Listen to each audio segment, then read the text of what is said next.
हाँ जी। Dear students, जैसा कि आप जानते हैं कि शिक्षण अधिगम प्रक्रिया का प्रमुख उद्देश्य विद्यार्थियों के व्यवहार में वांछित परिवर्तन लाना है और ये परिवर्तन व्यवहार के विभिन्न पक्षों ज्ञानात्मक, भावात्मक और क्रियात्मक में लाए जाते हैं। इन निर्धारित उद्देश्यों की पूर्ति ठीक दिशा में हो रही है या नहीं, या किस सीमा तक प्राप्त हुई है, इसका पता हम मूल्यांकन के द्वारा लगा सकते हैं। मूल्यांकन करने के लिए हम बहुत सारे टूल्स और टेक्निक्स का प्रयोग करते हैं, जैसे ऑब्जर्वेशन, असाइनमेंट, परियोजनाएं, project, rubric, checklist, rating scale, विवरणात्मक रिपोर्ट और परीक्षण इत्यादि। आज का जो हमारा टॉपिक है वो है परीक्षण और परीक्षणों के प्रकार, जिनका कि हम इन सभी साधनों के साथ मिलाकर मूल्यांकन की प्रक्रिया को पूरा करने के लिए करते हैं। आइए आज हम इसके बारे में डिस्कस करते हैं। डियर स्टूडेंट्स, जैसा कि आप जानते हैं मूल्यांकन के लिए परीक्षण काम में लाए जाते हैं, परंतु परीक्षण मूल्यांकन की उन विभिन्न तकनीकों जैसे निरीक्षण, चेकलिस्ट, प्रश्नावली, साक्षात्कार आदि में से एक है जो एक संपूर्ण मूल्यांकन हेतु काम में लाई जाती हैं। Tests are but one of many different techniques such as observation, checklist, questionnaires, interview that may contribute to the total evaluation program. अब हम देखते हैं टेस्ट की डेफिनेशन क्या है। Test is a device which consists of standard set of question which the student respond individually and the result are treated in such a way so as to provide quantitative comparison of the performance of different student। जो test है, परीक्षण है, वो एक तरह का यंत्र या साधन है जिसमें एक क्वेश्चंस का सेट बनाया जाता है जो कि स्टूडेंट अपनी अपनी तरह से अटेम्प्ट करता है और टीचर हर एक के लिए उसे इवेलुएट करता है।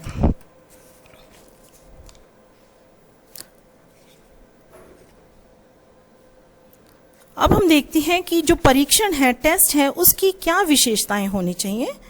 सबसे पहले है विषय अनुकूलता। जो परीक्षण है वो विषय के अनुकूल होना चाहिए, उसके द्वारा वही मापा जाना चाहिए जिसे मापने के लिए उसे प्रयोग में लाया गया है। दूसरा विश्वसनीयता।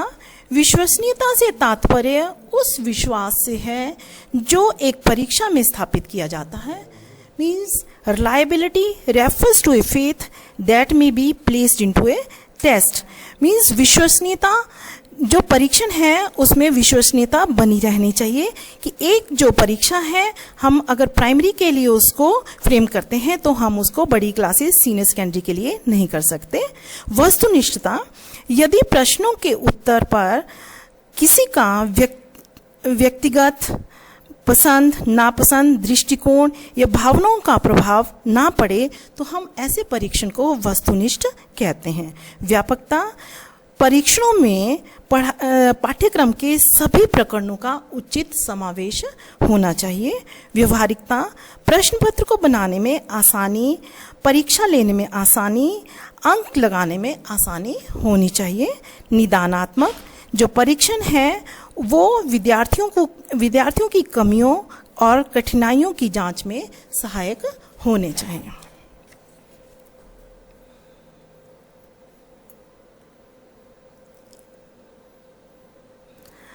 इसके बाद हम पढ़ते हैं कि ये जो परीक्षण है, टेस्ट हैं, वो कितने प्रकार के हैं। सबसे पहले मौखिक परीक्षा, ओरल टेस्ट। इन परीक्षणों का रूप लिखित ना होकर मौखिक होता है। मौखिक रूप से प्रश्न पूछकर विद्यार्थियों की शैक्षणिक उपलब्धियों के बारे में जानकारी प्राप्त की जाती है। जैसे कि आप जानते हैं कि अगर हम क्लासरूम में पढ़ा रहे हैं तो बीच में अगर अध्यापक प्रश्न पूछता है तो वो भी मौखिक प्रश्न हुआ, या हम प्रायोगिक कार्य के बाद वाइवा पूछते हैं तो उस टाइम भी हम मौखिक परीक्षण का प्रयोग करते हैं। दूसरी टाइप है परीक्षण की प्रयोगात्मक परीक्षण। इन परीक्षणों में विद्यार्थियों द्वारा किए जाने वाले क्रियात्मक और प्रयोगात्मक कार्य के आधार पर ही उनकी उपलब्धि की जांच की जाती है। तीसरा है लिखित परीक्षा। इस प्रकार के परीक्षणों में लिखित सामग्री, पेपर, पेंसिल, पेन का प्रयोग किया जाता है। इस प्रकार के परीक्षण में विद्यार्थी प्रश्न का उत्तर एक निश्चित अवधि में लिखित रूप से देते हैं। जो लिखित परीक्षा है वो मुख्य रूप से 3 तरह की हो सकती है। उसमें 3 तरह के प्रश्न बनाए जाते हैं। नंबर 1 निबंधात्मक प्रश्न, दूसरा लघुत्तरात्मक प्रश्न और तीसरे वस्तुनिष्ठ प्रश्न। तो सबसे पहले हम निबंधात्मक प्रश्न के बारे में पढ़ेंगे।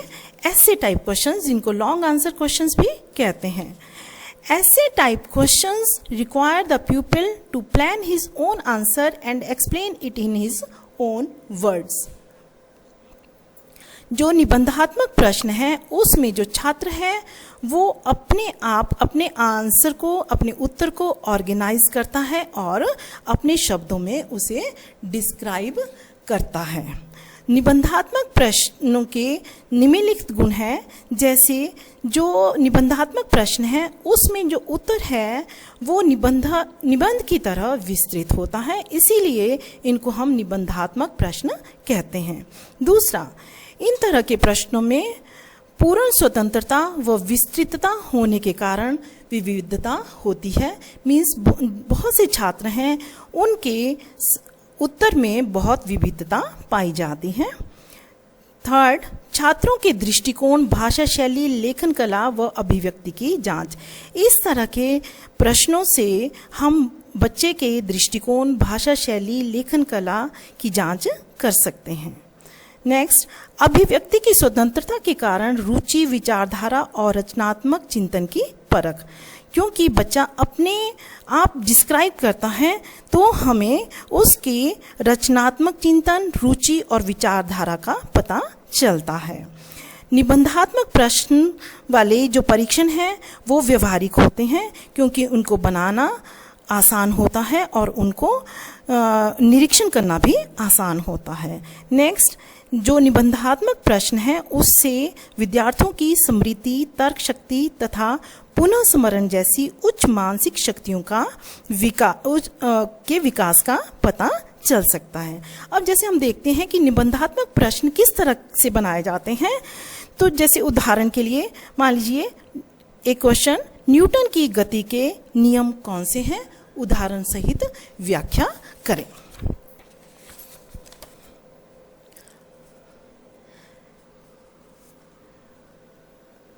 जहां निबंधात्मक प्रश्न के कई गुण हैं, कुछ लिमिटेशंस भी हैं। जैसे सबसे पहले कि निबंधात्मक प्रश्न जो हैं विश्वसनीयता और वस्तुनिष्ठता की कमी होती है। वस्तुनिष्ठता की कमी इसलिए कह सकते हैं क्योंकि अगर डिफरेंट जो परीक्षक हैं वो जब इवेल्युएट करते हैं, मूल्यांकन करते हैं, तो एक विद्यार्थी के एक परीक्षक अलग मार्क्स देता है और दूसरे अलग मार्क्स देता है। दूसरा, व्यापकता की कमी, क्योंकि निबंधात्मक प्रश्न की संख्या बहुत कम होती है, इसलिए वो जो है पूरे पाठ्यक्रम का समावेश नहीं कर पाता।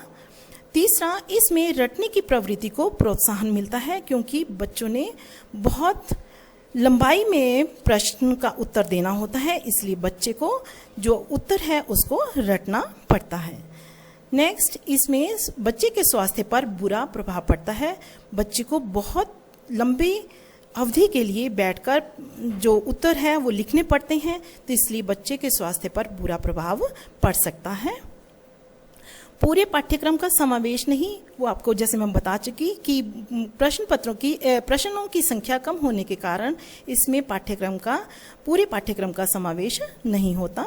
अनैतिक आदतों का प्रोत्साहन मीन्स कि बच्चे जो हैं, क्योंकि प्रश्न थोड़े से पाठ्यक्रम से आते हैं तो बच्चे अनुमान लगाना शुरू कर देते हैं या नकल की प्रवृत्ति को प्रोत्साहन मिलता है।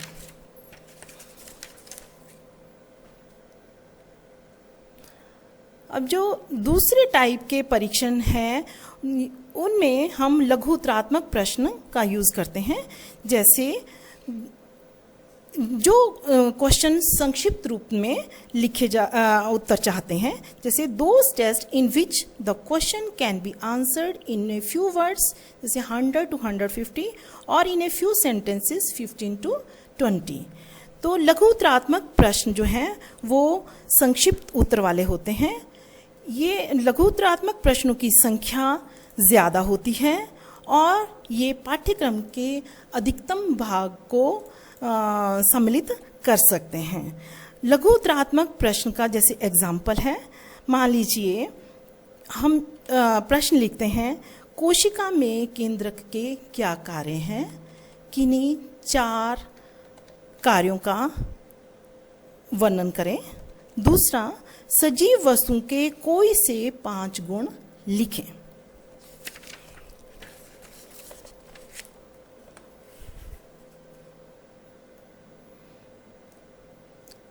नेक्स्ट टाइप ऑफ जो परीक्षण है वो है ऑब्जेक्टिव टाइप टेस्ट। उनमें हम ऑब्जेक्टिव टाइप क्वेश्चंस का प्रयोग करते हैं। Objective type questions are those questions that require specific answer and you can not add your own opinion. वस्तुनिष्ठ प्रश्नों में एक स्पेसिफिक उत्तर होता है और विद्यार्थी अपनी मर्जी से कोई भी उसमें एडिशन नहीं कर सकता। जो वस्तुनिष्ठ प्रश्न हैं उनका उत्तर हम 1 या 2 शब्दों में या कुछ चिन्हों द्वारा देते हैं, जैसे राइट या रॉन्ग का निशान लगाकर। दूसरा, निबंधात्मक प्रश्नों के दोषों को दूर करने का विकल्प। जो वस्तुनिष्ठ प्रश्न है वो निबंधात्मक प्रश्नों के दोषों को दूर करते हैं। तीसरा, इसमें विश्वसनीयता बनी रहती है। और चौथा, वस्तुनिष्ठ प्रश्न जो हैं वो उनमें वस्तुनिष्ठता होती है और वैधता होती है।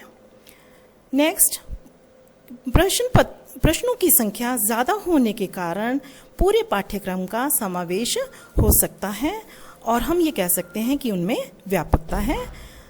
समय की बचत होती है क्योंकि प्रश्नों का उत्तर 1 या 2 शब्दों में देना होता है या कुछ चिन्हों द्वारा देना होता है, तो विद्यार्थी को ज़्यादा समय नहीं लगता।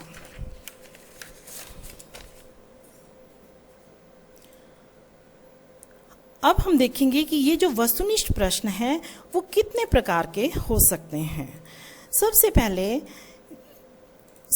जैसे लिखा होता है, कोई स्टेटमेंट दी होती है, उसके सामने लिखा होता है सत्य या असत्य, हाँ, नहीं, गलत या ठीक। जैसे एक प्रश्न है उसके सामने लिखा हो सकता प्रश्न हो सकता है, सूर्य पश्चिम से निकलता है और आपको वहां लिखना है सत्य, असत्य, हाँ या नहीं। दूसरे टाइप के प्रश्न हो सकते हैं युगलीकरण या क्रमबद्धीकरण, उसे हम मैचिंग टाइप कहते हैं। हम 2 कॉलम बना लेते हैं, एक कॉलम में कुछ स्टेटमेंट्स होती हैं और दूसरी तरफ उसके आंसर होते हैं। हमें उन दोनों को आपस में मिलाना होता है जो उसका ठीक उत्तर होता है। तीसरा है बहुविकल्प प्रश्न, मल्टीपल चॉइस प्रश्न, जिसमें कि बच्चे के सामने एक प्रश्न होता है और उसके 4 उत्तर दिए होते हैं और उस चारों में से एक उत्तर जो है वो ठीक होता है। इस तरह के प्रश्न को हम बहुविकल्प प्रश्न कहते हैं क्योंकि उसमें चॉइस दी होती है, उसमें से एक सही को छांटना होता है। नेक्स्ट टाइप के क्वेश्चन होते हैं साधारण प्रत्यस्मरण, सिंपल रिकॉल टाइप। उसमें बच्चे को सिंपल रिकॉल करके उस प्रश्न का उत्तर 1 या 2 शब्दों में देना होता है। जैसे मान लीजिए सौर मंडल का सबसे नजदीकी ग्रह कौन सा है।